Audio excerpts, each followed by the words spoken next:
Hello, welcome to Shadow Script. Tonight we enter the Amazon jungle, where the rain hides whispers, the trees hide secrets you were never meant to see. Dr. James Harrison wiped the sweat from his weathered face as he stared into the endless green maze before him.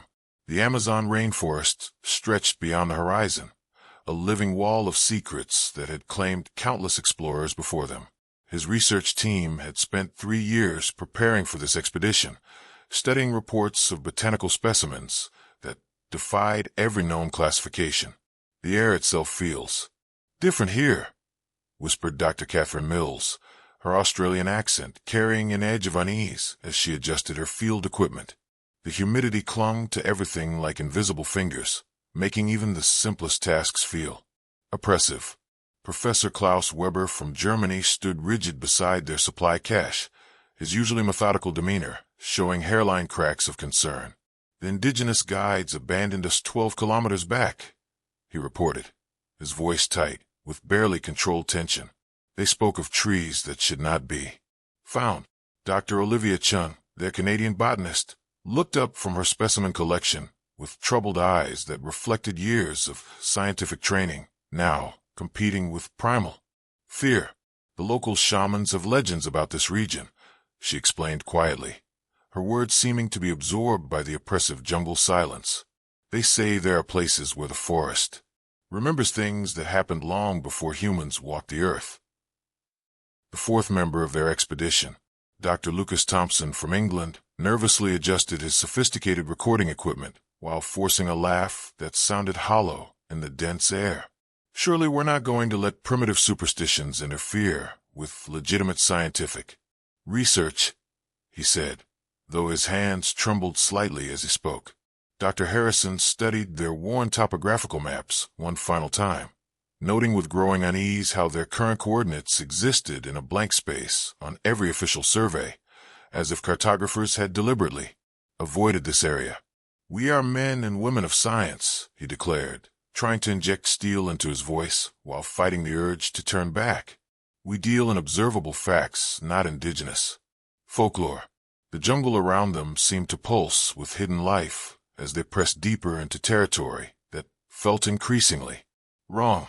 Trees grew in unnatural patterns, their branches intertwining in geometric designs that hurt the eye to follow. Vines hung like serpents frozen in mid-strike, and the very air seemed to whisper with voices just below the threshold of human hearing. As they established their base camp in a small clearing that appeared almost too perfectly arranged, the oppressive silence of the forest began to weigh on their minds like a physical presence. Dr. Mills unpacked her botanical analysis equipment with hands that shook despite her best efforts at maintaining scientific composure. "The plant specimens here are exhibiting cellular structures I've never encountered," she murmured, her voice barely audible as she prepared sample containers with movements that seemed almost ritualistic. "The DNA sequences are reading as impossible, as if these organisms exist outside normal biological parameters." Professor Weber methodically assembled their shelter while consulting electromagnetic readings that made his face grow increasingly pale. "The energy signatures in this area are completely anomalous," he reported, his scientific instruments detecting patterns that suggested something massive and inexplicably alive somewhere deeper in the forest.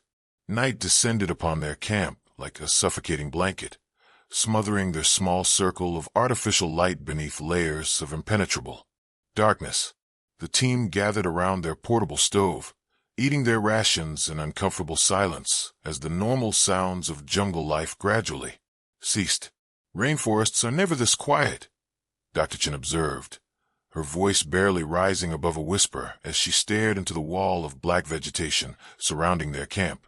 "There should be hundreds of species creating a symphony of life. This silence is unnatural." The temperature seemed to drop several degrees as they sat in their circle of light, though their thermometers registered no change. It was a cold that penetrated beyond the physical, seeping into their bones and settling in their souls. That's when the breathing began. Deep rhythmic and human respirations that seemed to come from everywhere and nowhere at once.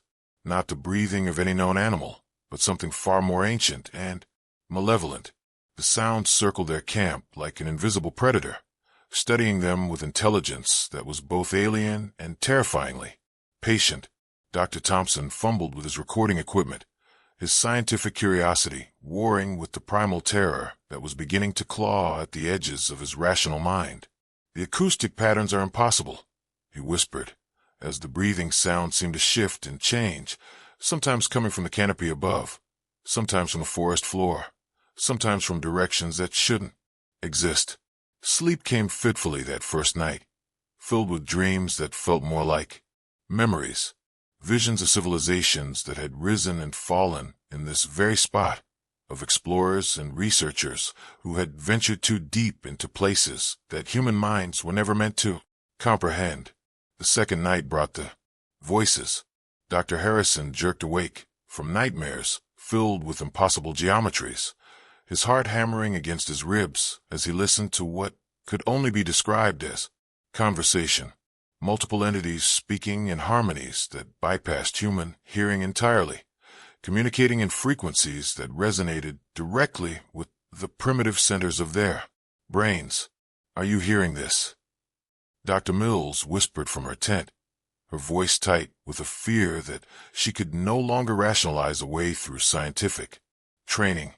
The voices grew clearer with each passing moment, though they spoke no language that had ever been heard by human ears.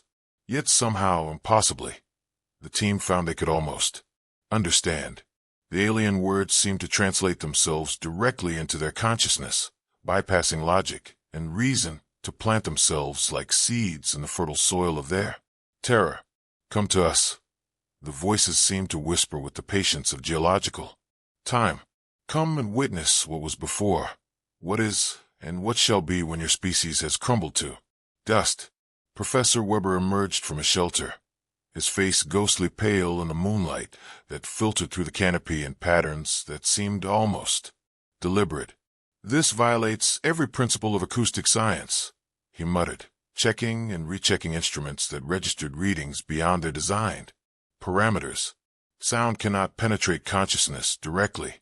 Voices cannot simply bypass the auditory system and speak to the mind." But the whispers continued, growing stronger and more insistent with each passing hour. They spoke of things that had existed in this forest since before the continents had settled into their current positions, of entities that had watched the rise and fall of species with the dispassionate interest of gods. Dr. Chin stood transfixed in the pale moonlight, staring toward a section of forest where the shadows seemed deeper and more substantial than mere absence of light. "There's something there," she said, her voice carrying a dreamy quality that suggested her rational mind was already beginning to fragment. "Something beautiful beyond human comprehension." "Don't listen to them," Dr. Harrison commanded, grabbing her arm as she began walking toward the darkness with movements that seemed guided by an intelligence not entirely her own. "Stay in the light. Stay with the group. Don't let them into your mind." But the damage was already done. The voices had established their beachhead in human consciousness, and with each passing hour, they grew more persuasive, more inevitable. By the third day, the expedition was falling apart like paper in the humid Amazon air. Dr. Thompson had abandoned any pretense of sleep, his recording equipment running continuously as it captured hours of impossible whispers that seemed to change meaning and intent each time they were reviewed. "The voices demonstrate clear intelligence and purpose," he reported to the others, his eyes bloodshot and wild with the fervor of a man who had glimpsed something beyond the boundaries of human understanding. "They're attempting to communicate complex concepts about the nature of reality itself, about the true history of this place." His recordings revealed layers of meaning that seemed to shift depending on the listener's mental state, suggesting that the voices were somehow tailoring their message to each individual consciousness, probing for weaknesses, for ways to establish deeper contact. Dr. Mills had been collecting plant specimens that defied every principle of botanical science, organisms that seemed to react to human presence with an awareness that suggested consciousness rather than mere biological programming.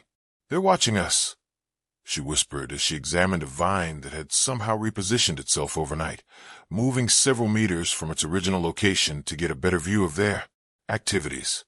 These plants aren't just alive, they're aware. They're studying us just as we're studying them. Her microscopic analysis revealed cellular structures that seemed to exist in multiple dimensions simultaneously. DNA sequences that formed patterns reminiscent of circuit boards or neural networks, as if each plant was a component in some vast biological computer. Professor Weber's electromagnetic readings had become increasingly erratic and disturbing, his instruments detecting energy patterns that suggested something of enormous size and malevolent intelligence residing somewhere deeper in the forest. The readings pulsed in rhythms that matched human brainwave patterns, as if something was attempting to synchronize with their neural activity. The electromagnetic signature is growing stronger, he reported with mounting dread, watching as his carefully calibrated instruments registered impossible energy spikes that should have burned out their circuits. Whatever is generating these readings, it's becoming more active. The whispers had begun speaking to them individually, tailoring their messages to each researcher's specific fears and desires. They spoke to Dr. Harrison about the fame and recognition that would come from discovering something that would rewrite the textbooks of human knowledge. They whispered to Dr. Mills about botanical specimens that would revolutionize her field and make her name immortal in scientific history. To Professor Weber, they offered insights into the fundamental nature of energy and matter that would dwarf Einstein's discoveries. To Dr. Thompson, they promised recordings that would prove the existence of intelligence beyond human comprehension. Each night the voices grew more persuasive, more seductive.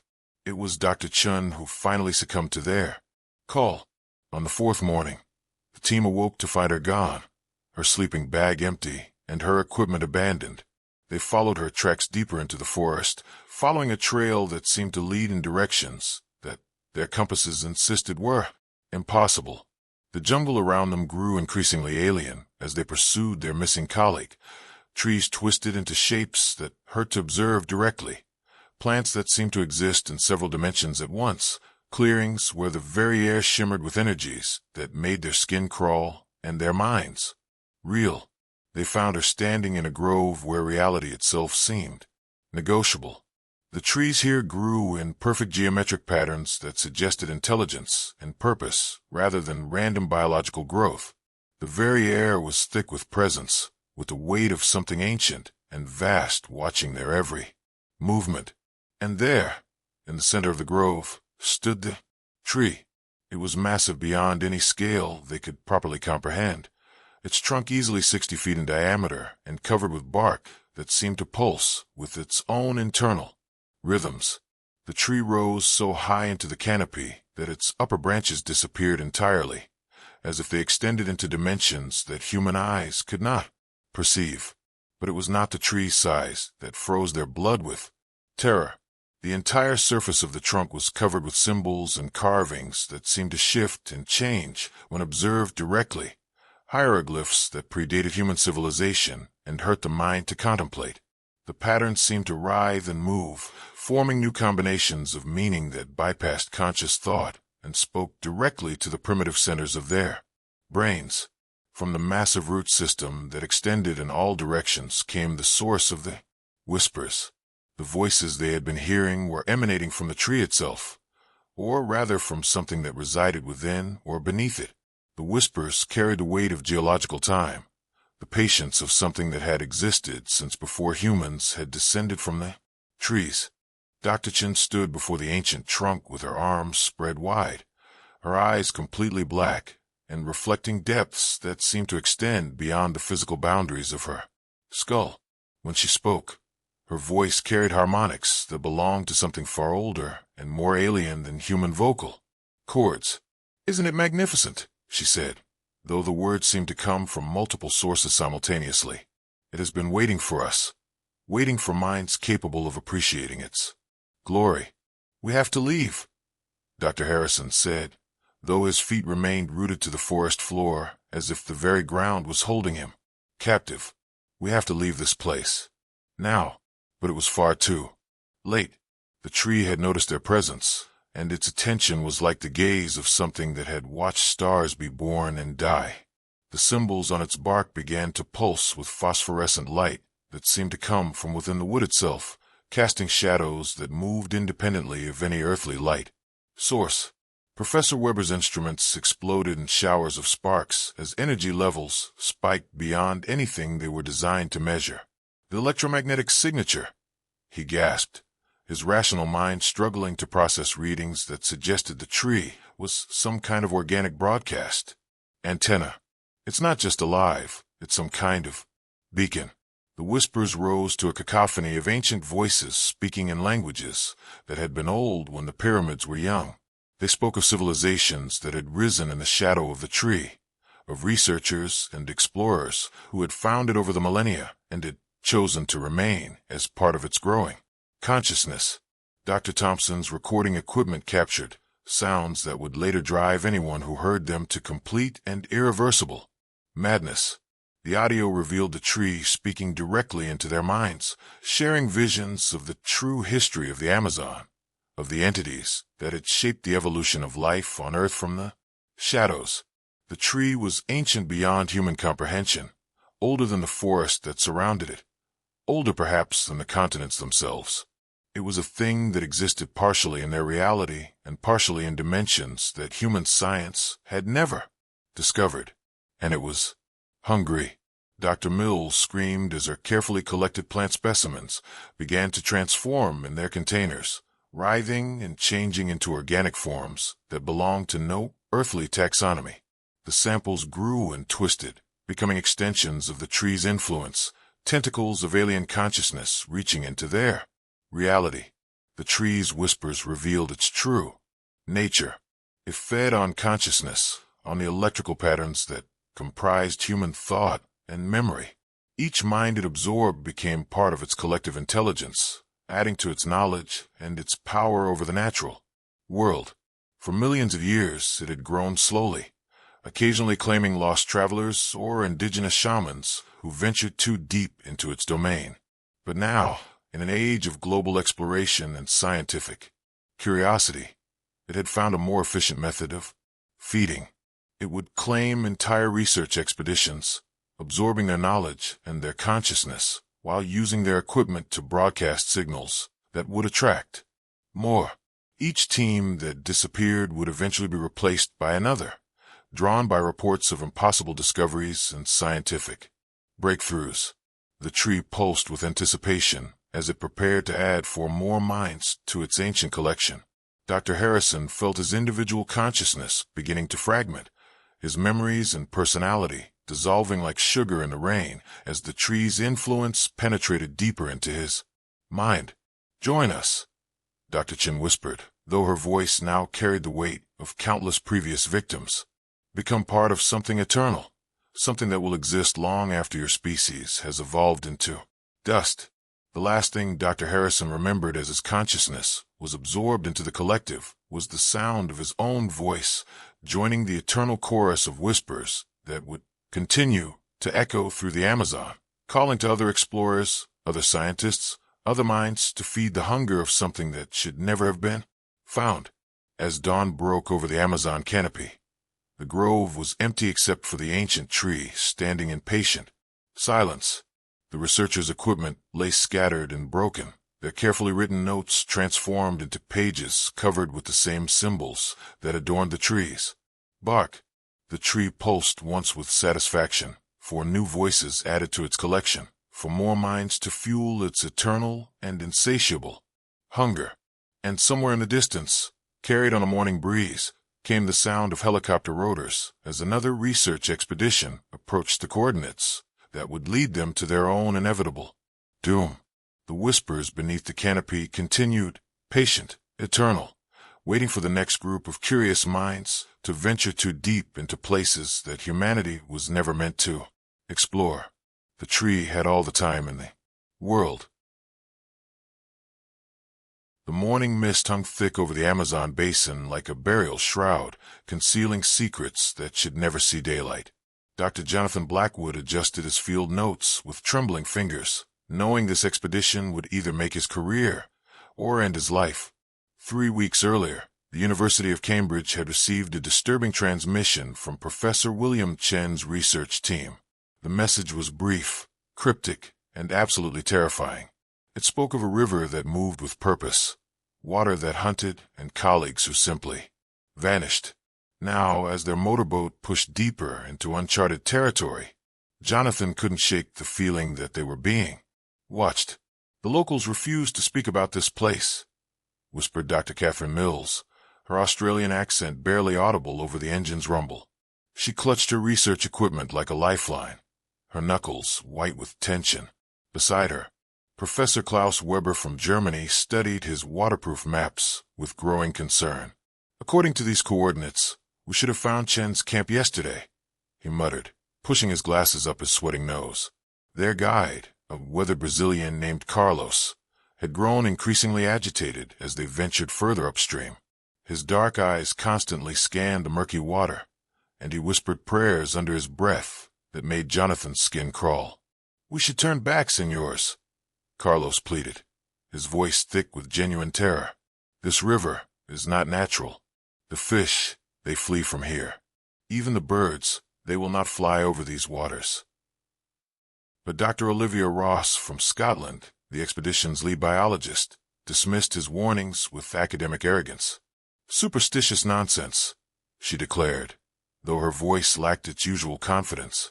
"We're scientists, not children afraid of ghost stories." The river itself seemed to mock her words. Its surface was unnaturally dark, like liquid obsidian that reflected nothing.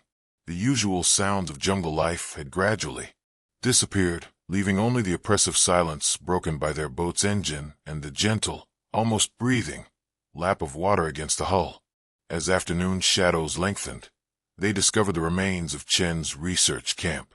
Tents stood perfectly intact, equipment neatly arranged, but not a single soul remained. Personal belongings were scattered about as if the occupants had simply evaporated mid-conversation. "Look at this," called Dr. Amanda Foster from Canada, her voice tight with fear. She held up Chen's journal, its pages damp with river water that had somehow seeped through waterproof containers.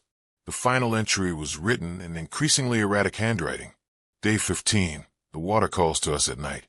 Morrison went down to collect samples and never returned. His screams echoed from beneath the surface. Something is down there, something ancient and hungry. The river is alive." The entry ended abruptly in a dark stain that looked suspiciously like blood. That night, they made camp on what appeared to be solid ground, though the earth felt strangely soft, almost pulsing beneath their feet. Jonathan noticed that their campfire's light seemed to be absorbed by the darkness, creating shadows that moved independently of their flames. Dr. Thomas Bennett from England was the first to hear them, the voices, whispers rising from the water, calling his name with perfect pronunciation, though no one had spoken. The sound was hypnotic, irresistible, drawing him toward the riverbank like a moth to flame. "Thomas, don't." Olivia grabbed his arm, but he shook her off with surprising strength, his eyes glazed and unfocused. "They're calling me," he whispered, his voice not quite his own. "My colleagues, they need help. They're trapped under the water." Before anyone could stop him, Thomas waded into the river. The water accepted him with an almost eager embrace. For a moment, he stood waist-deep, smiling peacefully. Then the surface began to bubble and churn around him. Thomas's scream lasted exactly 7 seconds, a sound of absolute terror and agony that would haunt the survivor's dreams forever. Then silence. Not even ripples remained where he had stood. "What was that?" Catherine sobbed, backing away from the water's edge. Carlos crossed himself repeatedly, muttering in rapid Portuguese. "Rio que como es vivo es, the river that eats the living. I told you we should not have come here." Klaus examined the water with scientific detachment, though his hands shook as he held his instruments. "The chemical composition is impossible," he whispered. "The water contains organic compounds that shouldn't exist, cellular structures that appear almost intelligent." As if responding to his words, the river began to rise, not flooding, but literally reaching toward them, tendrils of dark water stretching across the bank, like grasping fingers. "Run!" Jonathan screamed, grabbing his research notes and fleeing toward higher ground. But the jungle itself seemed to conspire against them. Vines caught their feet, branches blocked their path, and behind them, the water continued its relentless, hungry pursuit. Amanda stumbled, her ankle twisting on a hidden root. As she fell, tendril of river water, thick as syrup and black as midnight, wrapped around her leg. "Help me!" she screamed, clawing at the muddy ground as the water began to pull her back. Klaus and Catherine grabbed her arms, engaging in a horrific tug-of-war with something that possessed unnatural strength. Amanda's screams intensified as she felt something sharp, penetrating her skin beneath the water's surface. "It's biting me," she sobbed, blood seeping from wounds that should have been impossible underwater. With a sickening, wet sound, the water released her, but only after taking its payment. Amanda's leg was covered in perfect circular wounds, as if something with rows of needle-sharp teeth had sampled her flesh. They carried her to what they hoped was safer ground, though nothing felt safe anymore. The jungle around them had become a maze of twisted shadows and whispered threats. Every drop of moisture, from dew on leaves to their own sweat, seemed to respond to some distant, malevolent call. Dr. Mills examined Amanda's wounds with growing horror. "These bite patterns, they're not from any known species," she whispered. "The teeth marks are systematic, almost like it was cataloging her DNA." As night deepened, they realized their true predicament. The river had not simply attacked them.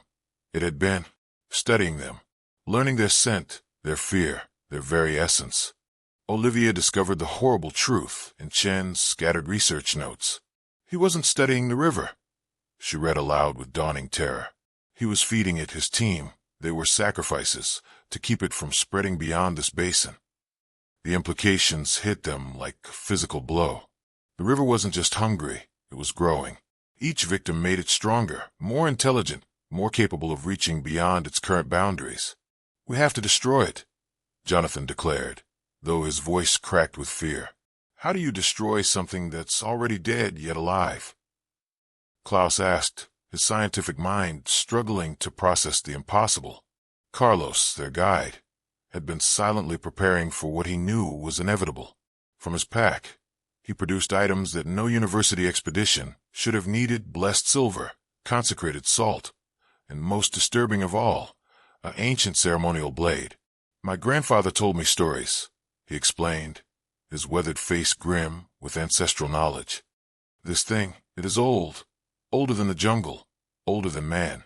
It sleeps most of the time, but when it wakes, it must be fed, or it will consume everything." The water had been creeping closer throughout their conversation, moving with deliberate, predatory patience. It pulled around their feet cold and thick, carrying with it the whispered voices of everyone it had ever consumed. Thomas, they could hear, his voice calling from beneath the surface. "Join us, the water is beautiful down here. No pain, no fear, only hunger." One by one, the voices of Chen's entire team joined the horrible chorus. Colleagues they had known, friends they had respected, now serving as bait for the thing that had devoured their souls. Amanda, weakened by her wounds and loss of blood, began to succumb to the hypnotic calling. "They're right," she whispered, her eyes reflecting the water's unnatural darkness. "Why fight it? Why suffer?" She took a step toward the encroaching water, then another, her movements becoming fluid and graceful, almost aquatic. "Amanda!" "No!" Catherine screamed, but it was too late. The water accepted Amanda with what could only be described as gratitude. She sank beneath its surface with a smile of terrible peace, and for a moment all was silent. Then the feeding began. The sound was indescribable, a wet, tearing noise accompanied by Amanda's muffled screams from somewhere far below. The water around where she had vanished turned a deeper shade of black, if such a thing were possible. "We have to leave now," Jonathan shouted. But when they turned to flee, they discovered their final, horrifying truth. There was nowhere to run. During their confrontation with the river, the water had been surrounding them, They stood on what they had thought was solid ground, but was actually a small island, completely encircled by the hungry, living water. "It's been playing with us," Olivia whispered, her scientific mind finally grasping the full scope of their predicament. "Hurting us like prey." Klaus pulled out a satellite phone, desperate to send a warning to the outside world, but the device showed no signal. Even more disturbing, when he looked at its screen, he could see his own reflection, but behind him, moving independently through the black water, were the shapes of everyone the river had claimed. They watched, helpless, as their friends and colleagues gestured for them to join their underwater feast. Carlos made his final, desperate gambit, with a prayer to saints both recognized and forgotten. He slashed his own palm with the ceremonial blade, letting his blood drip into the encroaching water. For a moment the water recoiled, hissing like acid on metal. But then, something far worse happened. The blood seemed to awaken something deeper, something that had been merely sleeping. The entire river began to pulse like a massive heartbeat. Trees along distant banks swayed without wind. Birds fled the sky in all directions. Even the clouds above began to spiral in unnatural patterns. "What have you done?" Olivia screamed at Carlos. "What my grandfather should have done 70 years ago," he replied, his face set with grim determination. "I have awakened the true guardian of this place." From the depths of the river, something immense began to rise. Not the playful, hungry consciousness they had been fighting, but something older, more powerful, and infinitely more terrifying. The water parted like curtains, revealing glimpses of something that could not exist. Scales the size of dinner plates, eyes like burning coals, and a mouth that could swallow their entire boat without effort. But strangest of all, this ancient thing seemed to regard the hungry water with anger. A battle began beneath the surface, titanic forces clashing in a war that had been postponed, not ended decades ago. The smaller, newer consciousness that had been feeding on explorers was revealed to be merely an infection, a parasite that had invaded this ancient guardian's domain. The fighting was apocalyptic. Water geysered hundreds of feet into the air. The ground beneath their feet cracked and shuddered. Lightning flashed from a clear sky. And through it all, the voices of the consumed continued their desperate calling. Jonathan realized with crystalline clarity that they were witnessing something beyond human comprehension. Not just a battle between predator and prey, but a conflict between different types of existence itself. The ancient guardian was winning, but at a terrible cost. Each victory against the parasitic consciousness caused both entities to weaken. They were consuming each other, leaving behind something even more dangerous than either had been alone. "We have to get to the boat," Catherine shouted over the supernatural storm raging around them. But when they reached their vessel, they discovered it was no longer theirs. The hungry water had claimed it, transforming metal and plastic into something organic and alive. The engine breathed. The hull pulsed. The seats had become feeding apparatus. Their only hope lay in Carlos's final, desperate plan. "The Guardian is dying," he explained, blood from his self-inflicted wound still dripping steadily. "But if we help it win, it will return to sleep, and the hungry water will be contained for another generation." "How?" Klaus demanded, though he feared he already knew the answer. "Blood calls to blood," Carlos replied, holding up the ceremonial blade. "The Guardian requires willing sacrifice to complete its victory, one life freely given to save countless others." They stared at the blade, each knowing what it meant. One of them would have to choose to die to prevent this horror from spreading beyond the Amazon basin. But before anyone could volunteer, Olivia made the decision for all of them. "I brought us here," she said, taking the blade with steady hands. "My arrogance, my dismissal of local warnings, this is my responsibility." "Olivia." "No."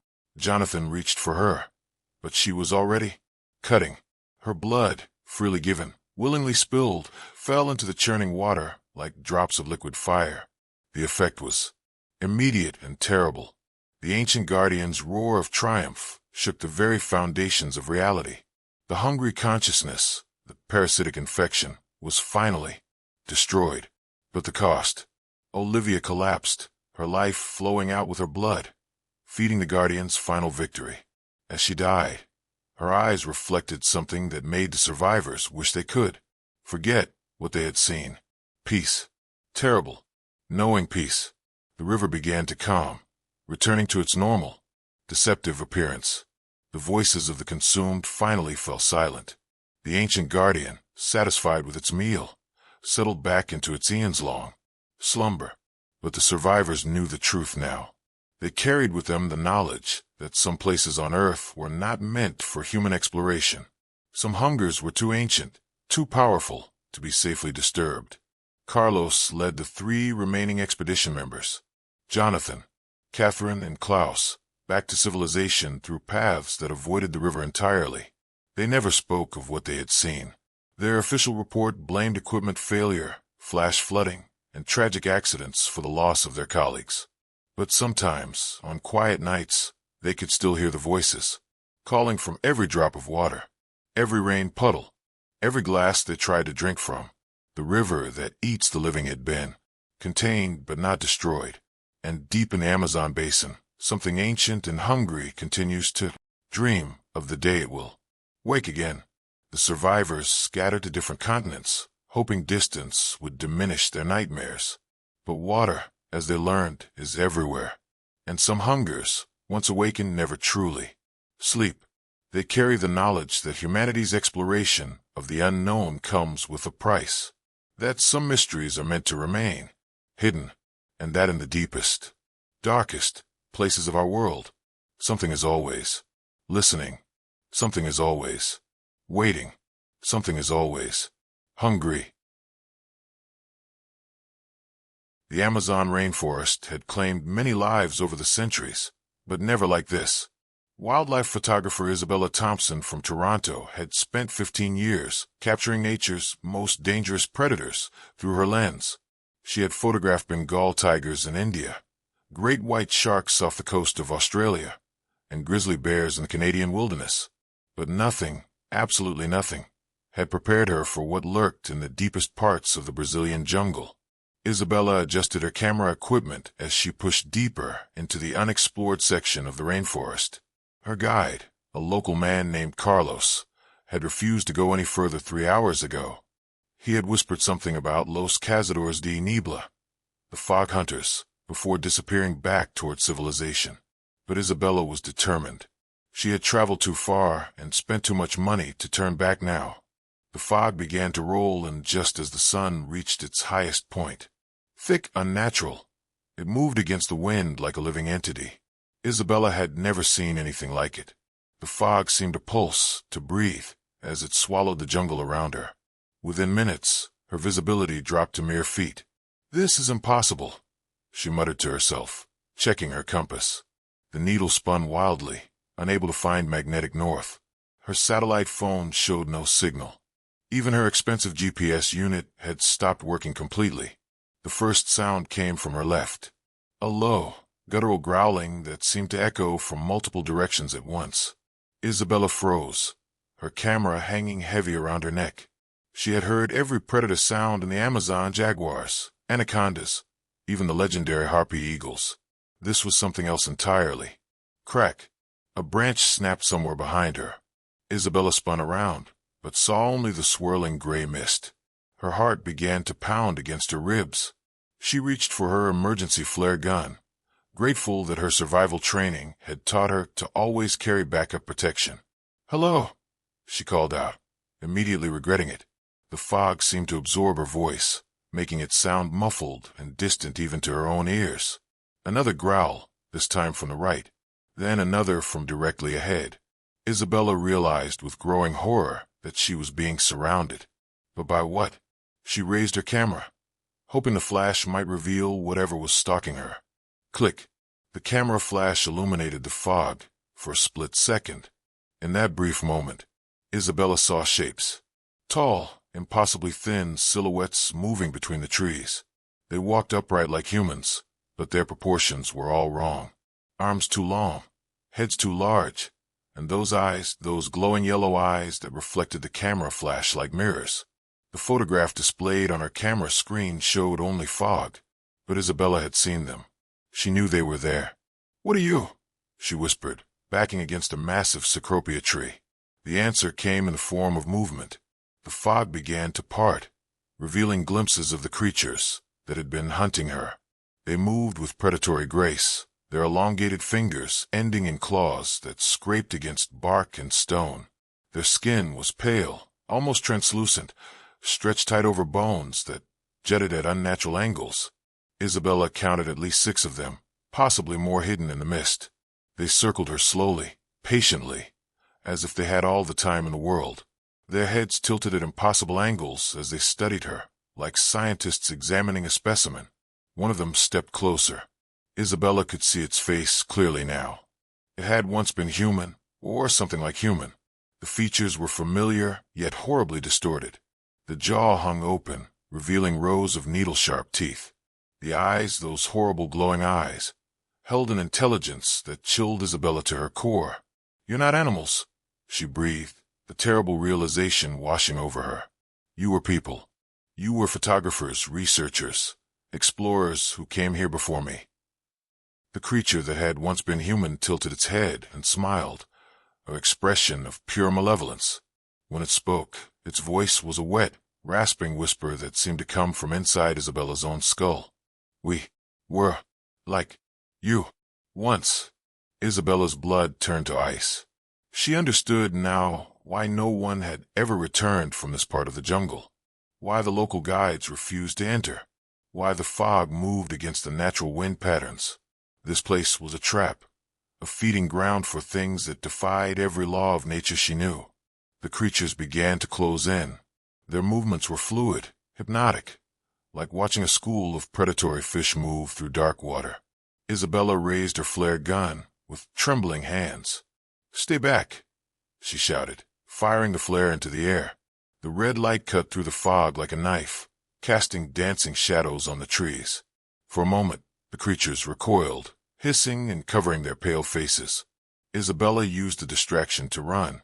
She crashed through the undergrowth, branches tearing at her clothes and equipment. Behind her, she could hear them following, not running, but moving with that same liquid grace she had witnessed. They didn't need to hurry. They knew this jungle better than any human ever could. They had been hunting here for decades, perhaps centuries. Isabella's lungs burned as she pushed herself harder. Her expensive hiking boots splashed through hidden streams and slipped on moss-covered rocks.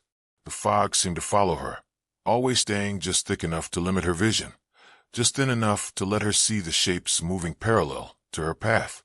She stumbled into a small clearing and stopped, gasping for breath. In the center of the space, she found something that made her stomach drop. Cameras, dozens of them, scattered around what looked like an ancient shrine made of human bones. Canon, Nikon, Sony, professional equipment from every major manufacturer. Some of the cameras looked decades old, others seemed almost new. Isabella recognized one of the camera straps. It belonged to James Mitchell, the famous wildlife photographer from London, who had disappeared in this region 3 years ago. His final expedition had been to document new species in the unexplored Amazon. The search teams had found nothing, no trace, no clues. Now Isabella understood why. She picked up James's camera and checked the display. The last photo was still there, a self-portrait of James, smiling at the camera, thick fog visible behind him. But in the background, barely visible in the mist, were the shapes, the same elongated silhouettes that had been stalking Isabella. He tried to warn people, she realized, scrolling through more photos.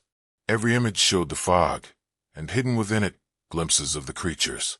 James had documented his own death, frame by frame. A sound made Isabella look up. The creatures had found her. They stood at the edge of the clearing, no longer hiding in the fog. Up close, she could see the horrible details. Their skin was mottled with patches of what looked like bark and moss. Their fingers had grown into root-like appendages that seemed to merge with the jungle itself. They were becoming part of the forest, or the forest was becoming part of them. The leader, the one who had spoken before, stepped forward. Isabella could see that it wore the tattered remains of what had once been expedition clothing.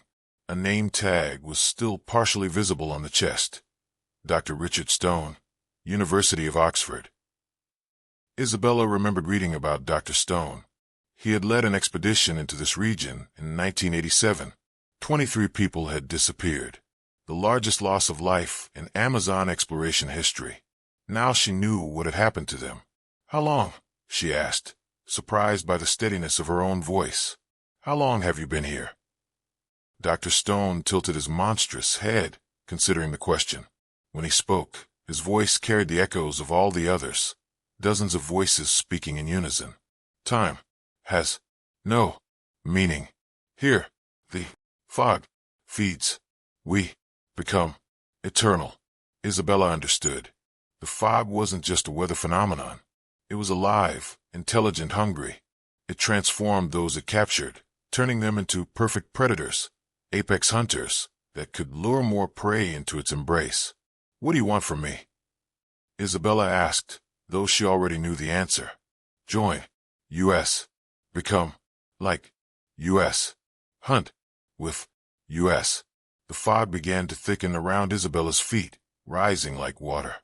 Where it touched her skin, she felt a strange tingling sensation. Not painful, almost pleasant, like sinking into a warm bath after a long day. The fog was already beginning its work, starting the transformation that would turn her into another hunter. Isabella looked at her camera, then at the collection of equipment around the bone shrine. She thought about all the photographers, researchers, and explorers who had come before her. All of them had tried to document what they found. All of them had failed to warn the world. But Isabella had something they didn't, something that might make the difference. She activated her camera's Wi-Fi function and connected it to her satellite uplink device. The connection was weak, barely functional, but it was there. She began uploading every photo she had taken, every image that showed the fog, the shapes, the creatures. She uploaded James Mitchell's final photos and all the images from the other cameras she could access. The creatures sensed what she was doing. They lunged forward, but Isabella was ready. She triggered every flash she had, every strobe light in her equipment bag. The clearing exploded with brilliant white light, and the creatures screamed, a sound like breaking glass mixed with human agony. In that moment of chaos, Isabella ran. She sprinted toward what she hoped was the edge of the fog bank, following the weak signal from her satellite device. Behind her, the creatures recovered quickly, their inhuman shrieks of rage echoing through the jungle. The fog grew thinner, then thicker, then thinner again. Isabella could feel the things gaining on her, could hear their claws scraping against tree bark as they moved. But she kept running, following the signal, praying that her uploads had been successful. Just when her legs were about to give out, Isabella burst through the fog bank into brilliant sunshine. She collapsed on the ground, gasping, and looked back. The fog wall stood like a solid barrier, impenetrable and unnatural. She could see shapes moving within it, pressing against the boundary, but unable or unwilling to cross into the light. Isabella checked her satellite device. The uploads had completed. Every photo, every piece of evidence, was now stored on remote servers around the world. The truth would finally be told. But as she stood there, catching her breath, Isabella noticed something that made her blood run cold. Her skin, where the fog had touched her, was beginning to change. Pale patches were appearing, and her fingernails were growing longer, sharper. She looked back at the fog bank and saw Dr. Stone standing at the barrier. He was smiling, that same horrible expression of malevolent intelligence. He raised one elongated hand and pointed at Isabella, then tapped his wrist where a watch would be. The message was clear. The transformation had begun. Isabella might have escaped the fog, but she couldn't escape what she was becoming. She had days, maybe weeks, before the change was complete, before she would be drawn back to the fog, back to join the eternal hunt. Isabella started walking toward civilization, knowing that every step was taking her closer to a terrible choice. She could try to warn people, try to save others from her fate, or she could give in to the growing hunger she felt, the desire to hunt, to feed, to bring fresh prey back to the fog. As the sun began to set behind her, Isabella heard something that made her stop. Voices, human voices, coming from deeper in the jungle. A new expedition. Fresh prey walking unknowingly toward the fog.